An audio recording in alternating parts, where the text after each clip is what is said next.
यह उस टाइम की बात है जब मैं 7वीं कक्षा में पढ़ता था। हम 4-5 दोस्त साइकिल चलाना सीख रहे थे। हम 1 घंटे के लिए किराए की साइकिल ले लेते और शहर से बाहर किसी खुली सड़क पर साइकिल चलाने का अभ्यास करते थे। मैंने साइकिल चलानी तो सीख ली थी, परंतु अभी भी उस पर चढ़ना और उतरना नहीं सीख पाया था।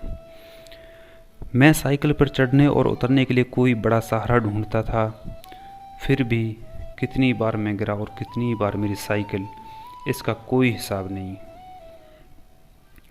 एक दिन हम 4-5 दोस्त मिलकर एक जंगल के लिए निकले। यह शहर के बाहर एक निर्जन इलाका था। रास्ते में एक ओवरब्रिज आता था। इससे थोड़ा पहले से ही हम साइकिल जोर से भगाना शुरू कर देते थे ताकि हम आराम से ऊपर पहुंच पाएं।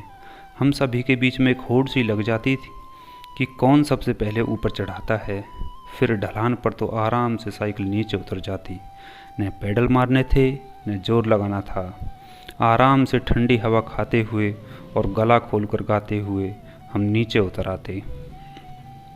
उस दिन मैं सबसे पहले पुल के ऊपर पहुंच गया और ढलान का मज़ा लेने के लिए मन ही मन तैयार होने लगा। अचानक सामने से आते धोती पगड़े पहने एक देहाती आदमी पर मेरी नज़र पड़ी। एक पल के लिए डर लगा कि ढलान पर लुढ़कते हुए मेरी साइकिल कहीं उससे टकरा तो नहीं जाएगी। मैंने दोनों ब्रेक जोर से दबाए, लेकिन साइकिल की रफ्तार पर कोई फ़र्क नहीं पड़ा। ब्रेक काम नहीं कर रहे थे। किराए की साइकिल में अक्सर ऐसा होता था, ब्रेक ढीले हो जाते थे, ब्रेक के गुटके टेढ़े हो जाते थे। मैं डर गया और हड़बड़ा गया। हड़बड़ाहट में वही हुआ जिसका मुझे डर था। मेरी साइकिल सामने से आते धोती पगड़े वाले आदमी के टांगों में के बीच घुस गई।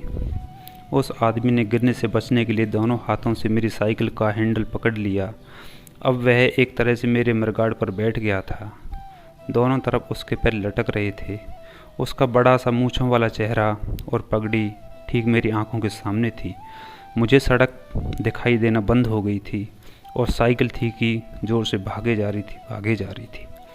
आदमी गुस्से से तमतमाते हुए बोला, साइकिल रोक। लेकिन मैं रोकता कैसे? दोनों ब्रेक फेल थे। साइकिल की रफ्तार और भी तेज होती जा रही थी। आदमी ने गर्दन घुमाकर एक नज़र सड़क को देखने की कोशिश की, मगर गर्दन पीछे तो क्या, उसे आजू बाजू की भागती सड़क ही दिखाई दी होगी। वह कूदने की सोच भी रहा था तो यह देखकर उसने इरादा छोड़ दिया होगा। उसे और गुस्सा आ गया। वह चिल्लाया, रोक। मैं कैसे बताता कि मैं रोक नहीं सकता? मेरी हालत और भी ख़राब थी। सामने उसकी पगड़ी और मूँछों के अलावा कुछ दिखाई नहीं दे रहा था। साइकिल में घंटी भी नहीं थी। साइकिल उसे और मुझे लिए जैसे कुएं में गिर रही थी। किसी भी समय हम सामने से आती किसी गाड़ी से टकरा सकते थे।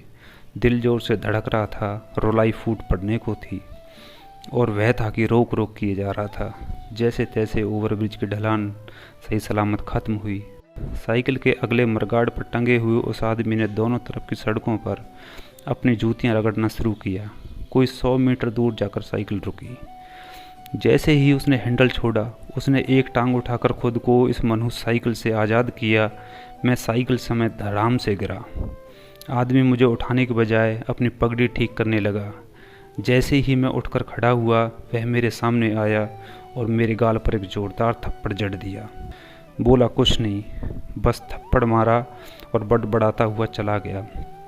मुझे आज तक वह थप्पड़ याद है, पर सोचता हूँ उस बेचारे को भी तो दोबारा पुल पर चढ़ना पड़ा होगा। दोस्तों, आपको अगर हमारी कहानी अच्छी लगी हो तो प्लीज़ हमारे चैनल को सब्सक्राइब करें और हमारा हौसला बढ़ाएं। धन्यवाद।